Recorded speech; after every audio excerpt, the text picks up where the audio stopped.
큰 돈을 빌릴 때는 담보를 자꾸 빌려준다. 근데 이 돈을 못 갚을 때는 어떻게 하느냐?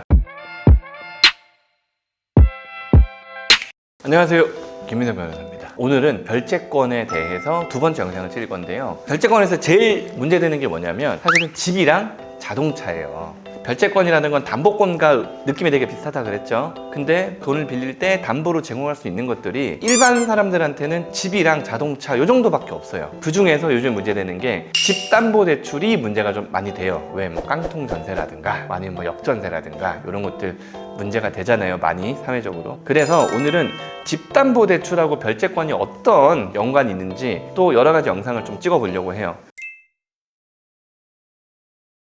주택담보대출이 어떤 건지에 대해서 먼저 말씀을 드릴게요. 주택담보대출은 통상적으로 우리가 집을 구매할 때 내가 현금으로 100% 구매하시는 분들도 있겠지만 사실 뭐 서울에 있는 좀 괜찮은 집들은 막 10억, 20억씩 하니까 그거를 20억을 현금으로 내시는 분들이 잘 없단 말이에요. 그런 경우에 담보대출을 받아가지고 잔금을 치르는 경우들이 꽤나 있겠죠. 그때 우리가 담보로 집을 제공하고 그 집값에 뭐 60%, 뭐 70%, 50% 요 정도로 담보대출이 나온단 말이에요. 그거를 LTV 비율이라고 하는데 LTV 비율에 맞춰서 우리가 돈을 빌린단 말이죠. 근데 여기서 문제가 뭐냐면 뭐 LTV 비율이 막 80이라고 쳐 집값이 확 떨어져 버리면 담보물의 가치보다 우리가 담보대출 받은 금액이 더 커지는 경우들이 있잖아요. 집을 팔아도 내가 빚을 못 갚는 경우들이 생긴단 말이에요. 이런 경우가 문제가 돼서 주택담보대출하고 별채권을 회생해서 어떻게 쓰는지를 여러분들이 좀 아셔야 되는 거예요.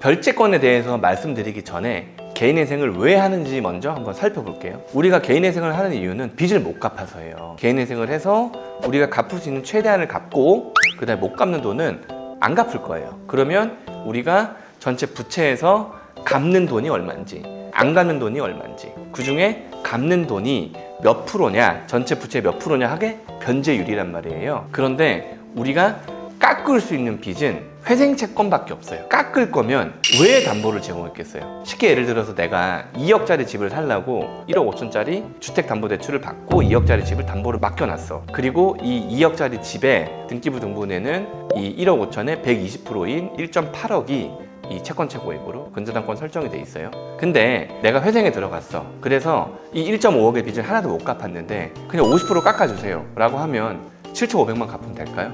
절대 안 그렇죠, 절대. 이렇게 담보 채권을 확확 깎을 수 있다면 은행에 돈을 빌려주지 않을 거예요. 왜냐?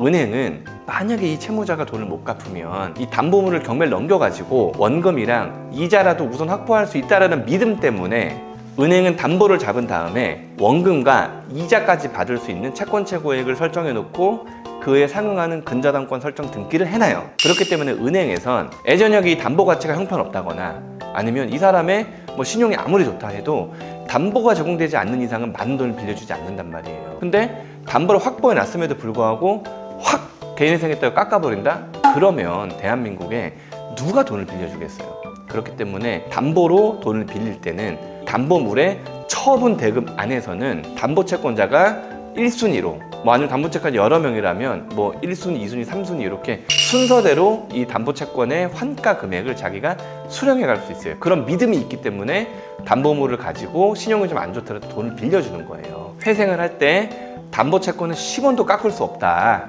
별도로 변제해야 된다. 그 변제 방법 중에 대표적인 게 뭐냐?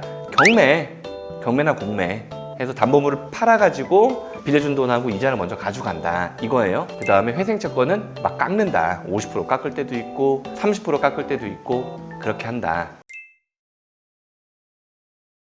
그 다음 두 번째, 회생채권은 순서가 없어요. 내가 3년 전에 빌린 돈, 그 다음에 2년 전에 빌린 돈, 1년 전에 빌린 돈, 어제 빌린 돈 어느 거 먼저 갚아야 돼요? 변제기가 도래하는 거 먼저 갚아야 되는데 내가 돈을 못 갚으니까 회생에 들어온 거잖아요. 이럴 경우에는 내 회생에 딱 들어갔다. 그러면 3년 전, 2년 전, 1년 전 어제 빌린 사람도 공평하게 자기 채권액에 따라서 변제율대로 돈을 받아가요. 근데 부동산 담보채권은 등기부에 나오잖아요. 근저당권이란 이름으로. 그러면 근저당권의 순서가 딱딱 매겨져 있어요. 이 근저당권이 딴 사람 넘어갔으면 아니 이름이 바뀌었으면 가지번호로 1-1번, 1-2번 이런 식으로 아니면 2번, 3번을 갚았으면 3번 말소 이런 식으로 순서가 붙는단 말이에요. 그러니까 담보채권은 일반 회생채권이랑 달리 순서가 정해져 있다. 그래서 만약에 10억짜리 집을 팔아서 3억, 2억, 1억 이렇게 있다 그러면 3억 먼저 갚고 2억 갚고 1억 갚고 남은 돈을 이 일반회생 채권자들끼리 자기 채권액에 비례해서 나눠 갖게 되는 거예요.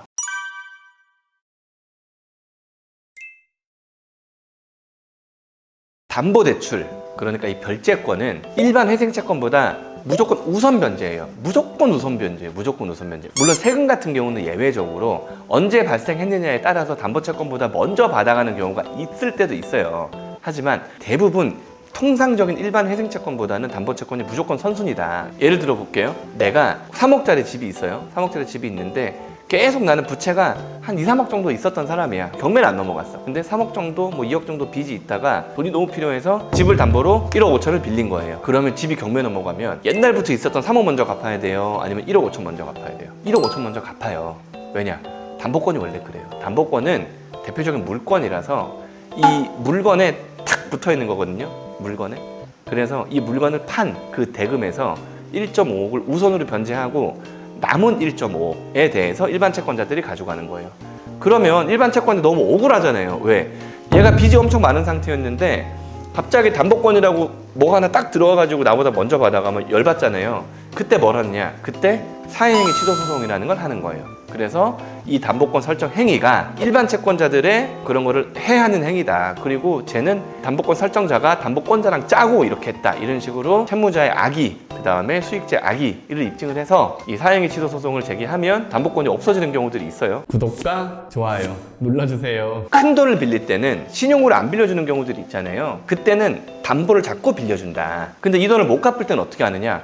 담보를 경매에 넘겨버린다. 좀 억울하지 않아요? 회생하는데 왜 경매에 넘어가요? 넘어가요. 왜? 내가 만약에 담보를 잡은 담보물을 경매에 넘겨서 환가 절차를 거쳐서 우선 변제받지 못한다면 대한민국에 담보권이라는 게 있을 일도 없고 많은 돈을 빌려줄 필요도 없는 거예요. 불안해서. 그럼 회생하면 못 받은 돈이잖아요. 그리고 이 회생 절차 내에서도 별채권이라고 말씀드린 것처럼 별도로 변제해야 되고 깎이지가 않는다. 금액이. 그 다음에 회생채권은 막 50%, 60%, 70% 막 깎인다. 그 다음에 담보채권은 순서대로 갚는다. 회생채권은 순서 없이 금액의 비율로 갚는다. 그 다음에 담보채권하고 회생채권하고 맞붙으면 무조건 담보채권이 먼저다. 다만 세금이라는 예외가 있다. 이 정도 말씀드리고, 그러면 이제 진짜 담보채권이 회생 절차 내에서 어떤 식으로 취급을 하는지, 왜 이게 어려운 건지에 대해서 또 말씀드릴게요.